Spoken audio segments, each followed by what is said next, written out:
Assalamualaikum warahmatullahi wabarakatuh. Kami dari kelompok 5 akan mempresentasikan tentang Al-Dilah Al-Syariah Al-Mutallafih atau Maslahah Mursalah dan Sad Al-Zari'ah yang beranggotakan dari Zahratun Jannah, Andina Lutfia Nur Rahman, Muhammad Ilham Alfanul Ulum. Di sini kami akan menjelaskan materi Maslahah Mursalah dan Sad Al-Zari'ah. Materi maslahah mursalah ialah yang pertama, pengertian mursalah. Yang kedua, objek maslahah mursalah. Ketiga, syarat-syarat berhujjah dengan maslahah mursalah. Keempat, kehujahan maslahah mursalah. Kelima, kelemahan maslahah mursalah menurut para ulama yang tidak berhujjah dengannya. Lalu yang keenam, aplikasi maslahah mursalah dalam ekonomi dan keuangan kontemporer. Sad Al-Zari'ah. Sad Al-Zari'ah akan menjelaskan tentang yang pertama, pengertian Sad Al-Zari'ah. Kedua, macam-macam Sad Al-Zari'ah. Ketiga, kehujahan Sad Al-Zari'ah. Keempat, aplikasi Sad Al-Zari'ah dalam ekonomi dan keuangan kontemporer. Maslahah mursalah. Pengertian dari maslahah mursalah ialah maslahah mursalah terdiri dari dua kata, yakni maslahah dan mursalah. Kata maslahat sudah mengindonesia berasal dari bahasa Arab. Maslahah dengan jamaknya maslahah yang secara etimologi berarti manfaat, faedah, kebaikan atau kegunaan. Maslahah merupakan bentuk masdar dan fiil sholaha. Ia merupakan lawan dari kata mafsadat yang berarti kerusakan dan kebinasaan. Maslahat secara etimologi adalah kata mufrad dari al-salah yang memiliki arti mendatangkan kebaikan. Terkadang dipakai istilah lain, yaitu istilah yang berarti mencari kebaikan. Sering pula kata maslahat atau istilah ini diidentikan dengan al-munasib dengan yang memiliki arti hal-hal yang cocok sesuai dengan tempat penggunaannya. Dari pengertian-pengertian ini dapat ditegaskan bahwa setiap sesuatu apa saja yang mengandung manfaat di dalamnya, baik itu meraih kemanfaatan, kelazatan, ataupun untuk menolak kemudaratan, maka hal itu disebut maslahat. Objek maslahah mursalah. Objek maslahah mursalah adalah ranah muamalah, yaitu hubungan antara satu manusia dengan yang lainnya. Muamalah adalah wilayah luas di mana banyak hal yang tidak tercukup dalam nas. Ranah ibadah tidak termasuk dalam objek maslahah mursalah. Hal ini karena wilayah ibadah tidak memberi kesempatan kepada akal untuk mencari argumentasi atau alasan kemaslahatan dari setiap hukum yang ada di dalamnya. Dalam muamalah, kemaslahatan dapat dipahami oleh akal manusia, tetapi juga bisa dikatakan tidak, karena ukuran kemaslahatan tetap ditetapkan berdasarkan syara yang menandakan bahwa hal itu maslahah. Misalnya, ketentuan hukum yang ditetapkan ukurannya dalam syariat di dalam ketentuan tentang had kifarat, ketentuan waris, ketentuan jumlah bulan dalam iddah wanita yang ditinggal mati suaminya atau yang diceraikan. Hukum-hukum ini disyariatkan berdasarkan kemaslahatan yang berasal dari syara itu sendiri. Syarat-syarat berhujjah dengan maslahah mursalah. Menurut ulama Abdul Karim bin Ali bin Muhammad Al-Namlah dalam kitabnya Al-Jami' lil Masail Ushul Fiqh wa Tadbiqatuhu ala al-Mazhab al-Rajih, maslahah mursalah dapat menjadi hujjah dengan adanya syarat. Antara lain, yang pertama, hendaklah maslahah mursalah itu merupakan maslahat yang sifatnya daruri atau kebutuhan primer, yang termasuk dalam kategori kebutuhan primer yang 5, dapat dipastikan tentang manfaat yang diperoleh daripadanya. Lalu yang kedua, hendaklah maslahat itu merupakan kemaslahatan yang bersifat umum, karena untuk kemanfaatan yang bersifat umum bagi keseluruhan kaum muslimin. Dan yang ketiga, hendaklah maslahat itu relevan dengan tujuan hukum Islam atau maqasid al-syariah. Secara global tidak menjadi maslahat yang asing atau aneh. Lalu yang terakhir, hendaklah kemaslahatan itu bersifat qati atau keberadaan maslahat itu mengalahkan pengetahuan yang bersifat dani dan tidak ada yang diperselisihkan tentang itu. Kehujahan maslahah mursalah. Dalam menyikapi persoalan kehujahan maslahah mursalah bagi para ahli hukum Islam yang berbeda pendapat sesuai dengan latar belakang disiplin ilmu masing-masing, yaitu yang pertama dari kelompok Syafi'iyah, Hanafiyah sebagai Malikiyah atau seperti Ibnu Hajib, dan kelompok Al-Dariri berpendapat bahwa maslahah tidak dapat dijadikan sebagai hujjah untuk istinbatil hukum al-syari. Lalu yang kedua, Al-Ghazali berpendapat maslahah menjadi hujjah apabila bersifat mendesak, pasti dan mencakup kepentingan luas bukan kepentingan individual saja. Beliau juga mencontohkan ketika orang-orang kafir dalam medan perang menjadi tawanan muslim sebagai perisai hidup. Tindakan mereka merupakan sikap membunuh kaum muslimin yang tidak berdosa, sebuah kasus yang tidak didukung oleh nas. Jika serangan tidak dilakukan, maka orang-orang kafir akan memperoleh kemajuan dan menaklukkan wilayah Islam. Dan yang ketiga, kelompok Malikiyah dan Syafi'iyah berpendapat bahwa maslahah dapat dijadikan sebagai hujjah dengan memiliki sebuah persyaratan yang ditentukan oleh para ahli hukum Islam. Seperti Imam Malik dengan alasan tujuan Allah mengutus seorang Rasul itu untuk membimbing umat kepada maslahah. Karena itu, maslahah merupakan salah satu yang pada hakikatnya dikehendaki oleh syara atau agama, sebab tujuan utamanya diadakan hukum Allah hanyalah untuk kepentingan umat, baik di dunia maupun di akhirat. Untuk selanjutnya, yakni menurut pemikiran Muslim NU, Syekhul Hadi Permono berpendapat bahwa maslahah yang bisa digunakan hujjah adalah maslahah mu'tabaroh atau yang diakui syara. Untuk bisa dikatakan maslahah mu'tabaroh harus ada 3 syarat. Yang pertama, tidak sebatas di dunia saja, tetapi mencakup akhirat. Yang kedua, maslahah tidak terbatas pada kenikmatan materi, akan tetapi juga memenuhi kebutuhan jasmani dan rohani. Yang ketiga, maslahah agama menjadi dasar maslahah yang lain, jiwa, keturunan, akal pikiran, serta harta benda. Dengan demikian, demi memelihara maslahah agama, maslahah yang lain harus dikorbankan, manakala antara maslahah-maslahah itu berlawanan. Yang terakhir, menurut Fatimah Sayyid Ali Sabba menulis dalam kitabnya Asy-Syari'atu wa Al-Tasyri' bahwa kehujahan maslahah mengandung 3 syarat. Yang pertama, sesuai dengan tujuan agama, tidak menentang dasar-dasar agama. Yang kedua, mendatangkan kemanfaatan dan menghindarkan dari kerusakan. Yang ketiga, harus bersifat umum, yang artinya maslahah di situ menjadi kebutuhan masyarakat umum. Manfaatnya kembali untuk semua orang, bukan individu. Kelemahan maslahah mursalah menurut para ulama yang tidak berhujjah dengannya.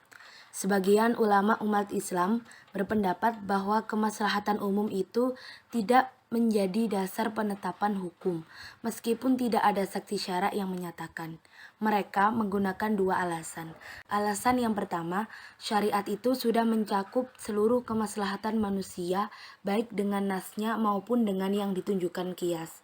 Karena syari tidak akan membiarkan manusia dalam kesia-siaan dan tidak membiarkan kemaslahatan tanpa memberikan petunjuk pembentukan. Jadi, tidak ada kemaslahatan tanpa ada saksi dari syari yang menunjukkan anggapannya. Sedangkan kemaslahatan yang tidak ada saksi dari syari yang menunjukkan anggapannya, pada hakikatnya adalah bukan kemaslahatan, namun melainkan kemaslahatan semu yang tidak boleh dijadikan dasar penetapan hukum. Alasan yang kedua, penetapan hukum berdasarkan kemaslahatan umum adalah membuka kesempatan bahwa nafsu manusia seperti para pemimpin, penguasa, ulama, pemberi fatwa, sebagian dari mereka kadang-kadang dikalahkan oleh keinginan nafsunya, sehingga mereka menghayalkan kerusakan sebagai kemaslahatan. Sedangkan kemaslahatan adalah suatu hal yang relatif, tergantung sudut pandang dan lingkungannya. Maka penetapan hukum syariat karena kemaslahatan umum berarti membuka pintu kejelekan. Untuk selanjutnya, yakni aplikasi maslahah mursalah dalam ekonomi dan keuangan kontemporer. Yang pertama, ada intervensi pemerintah terhadap harga pasar. Dalam sebuah politik Islam, negara memiliki hak untuk melakukan intervensi dalam kegiatan ekonomi, baik dalam bentuk pengawasan, pengaturan, maupun pelaksanaan kegiatan ekonomi yang tidak mampu dilaksanakan oleh swasta atau masyarakat. Intervensi harga oleh pemerintah bisa terjadi karena faktor alamiah maupun non-alamiah. Pada umumnya, intervensi pemerintah berupa intervensi kebijakan dalam regulasi yang berhubungan dengan permintaan dan penawaran dan intervensi dalam menentukan harga. Yang kedua, larangan dumping dalam penjualan produk. Dumping merupakan penjualan suatu komoditas di suatu pasar luar negeri pada tingkat harga yang lebih rendah dari nilai yang wajar. Biasanya dianggap sebagai tingkat harga yang lebih rendah daripada tingkat harga pasar domestiknya atau di negara yang ketiga. Ada berbagai macam akibat yang ditimbulkan dari praktik dumping ini, antara lain adalah produk barang sejenis dalam negeri kalah saing karena harga produk impor tersebut jauh lebih murah dibandingkan dengan harga produk barang sejenis yang ada di negara domestik. Pemutusan hubungan kerja atau biasa yang kita kenal dengan PHK secara besar-besaran karena perusahaan dalam negeri harus menghemat biaya operasionalnya agar dapat bersaing dengan barang-barang impor yang harganya murah tersebut. Dan yang lebih parahnya lagi adalah tutupnya perusahaan dalam negeri akibat produksinya terus menurun dan barang-barangnya tidak laku di pasaran. Materi selanjutnya yakni Sadd al-Dzari'ah. Pengertian Sadd al-Dzari'ah. Kalimat Sadd al-Dzari'ah berasal dari dua kata, frase atau idhofah, yaitu Sadd dan Dzari'ah. Kata Sadd artinya menutup celah, menutup kerusakan, dan juga berarti mencegah atau melarang. Sedangkan kata Dzari'ah secara bahasa berarti jalan yang membawa kepada sesuatu secara hissi atau maknawi, baik atau buruknya. Arti lughawi ini mengandung konotasi yang netral tanpa memberikan hasil kepada perbuatan. Menurut Ibnu Qayyim, pengertian Dzari'ah lebih baik dikemukakan yang bersifat umum, sehingga Dzari'ah mengandung dua pengertian, yaitu yang dilarang atau disebut dengan Sadd Dzari'ah dan yang dituntut untuk dilaksanakan disebut Fath al-Dzari'ah. Sementara itu, Syatibi mengatakan bahwa Dzari'ah berarti sesungguhnya hakikat dari kaidah Dzari'ah adalah dia yang menghubungkan sesuatu yang maslahat kepada mafsadat. Maksudnya, seseorang melakukan suatu pekerjaan yang pada dasarnya diperbolehkan karena mengandung suatu kemaslahatan, tetapi tujuan yang akan ia capai berakhir pada suatu kemafsadatan. Selanjutnya, Badran memberikan definisi Dzari'ah bahwa apa yang menyampaikan kepada sesuatu yang terlarang yang mengandung kerusakan. Sedangkan menurut Wahbah Zuhaili mendefinisikan bahwa Sadd Dzari'ah yakni melarang dan menolak segala sesuatu yang dapat menjadikan sarana kepada keharaman untuk menjaga kerusakan dan bahaya.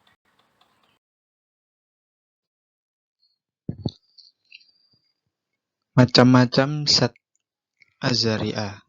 Ibnu al-Qayyim membagikan az-Dzari'ah kepada 4 macam dari sudut tinjauan akibatnya yang timbul, yaitu yang pertama, perbuatan yang memang dari dasarnya menimbulkan kerusakan seperti minum air mabuk dan perbuatan zina. Yang kedua, perbuatan yang pada dasarnya adalah dibolehkan namun kemudian dijadikan sarana kepada yang dilarang. Contohnya adalah melakukan jual beli dengan cara yang halal namun mengakibatkan muncul riba atau menikahi wanita yang ditalak bain agar perempuan itu bisa dikawini. Yang ketiga, perbuatan yang pada dasarnya adalah dibolehkan namun kemudian tidak sengaja menimbulkan kerusakan dan keburukan itu kemungkinan besar terjadi walaupun tidak sengaja. Keburukan yang akan timbul itu lebih besar akibatnya daripada kebaikan yang diraih. Contohnya adalah menghina sembahan orang musyrik.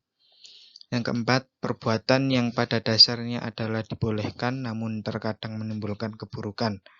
Maka meninggalkan keburukan lebih baik daripada meraih kebaikan, seperti melihat wanita untuk dilamar dan mengkritik pemimpin yang zalim.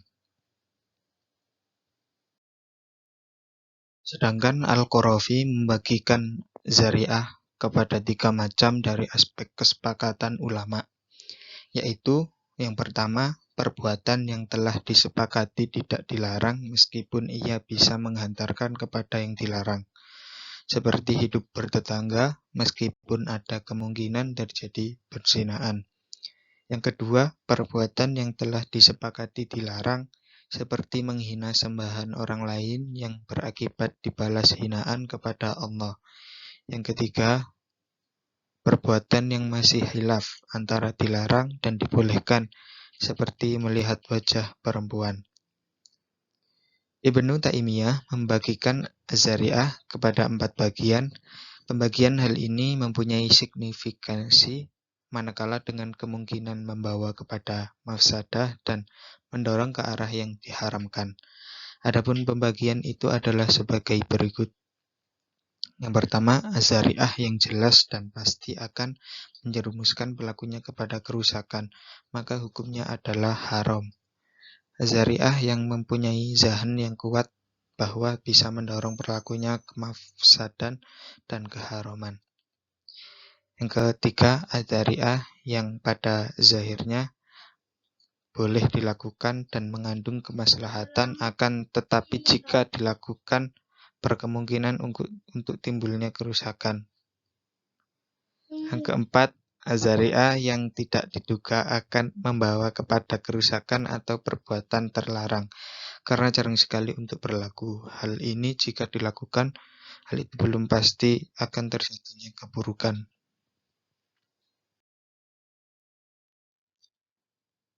Kehujahan zat-zari'ah. Dalam hal ini ada beberapa pendapat ulama tentang kehujahan atau kedudukan zat-zari'ah, yaitu sebagai berikut. Yang pertama, Imam Malik dan Imam Ahmad ibnu Hambal dikenal sebagai 2 orang imam yang memakai zat-zari'ah. Oleh karena itu, kedua imam ini menganggap bahwa zat-zari'ah dapat menjadi hujjah, khususnya Imam Malik yang dikenal selalu mempergunakannya di dalam menetapkan hukum syara'. Imam Malik di dalam mempergunakan zat-zari'ah sama dengan mempergunakan maslahah mursalah dan urf wal adah. Yang kedua, Imam Ibnu Qayyim mengatakan bahwa penggunaan zat-zari'ah merupakan satu hal yang penting, sebab mencakup seperempat dari urusan agama, dan dalam zat-zari'ah termasuk perintah, amar, dan larangan, yaitu atau nahi. Yang ketiga, ulama Hanafi dan Syafi'i menerima zat-zari'ah sebagai dalil dalam masalah-masalah tertentu dan menolaknya dalam kasus-kasus lain.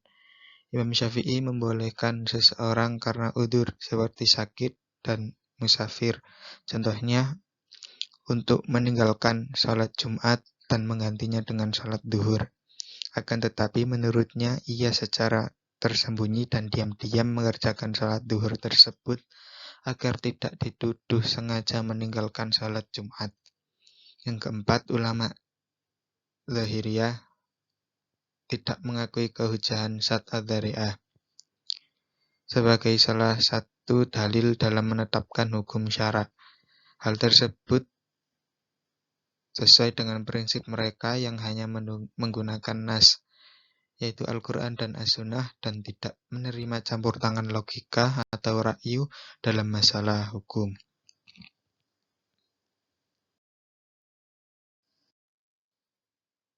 Aplikasi zat-zari'ah dalam ekonomi dan keuangan kontemporer.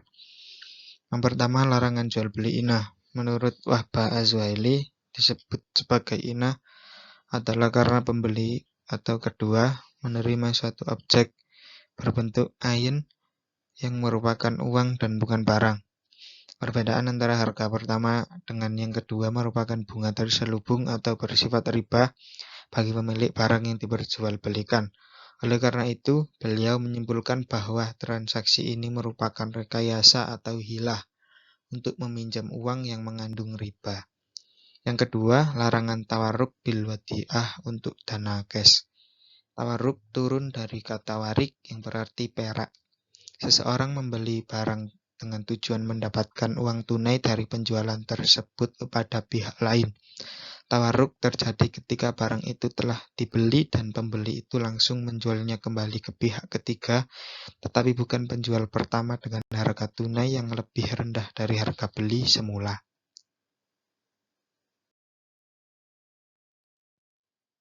Sekian presentasi dari kami. Wassalamualaikum warahmatullahi wabarakatuh.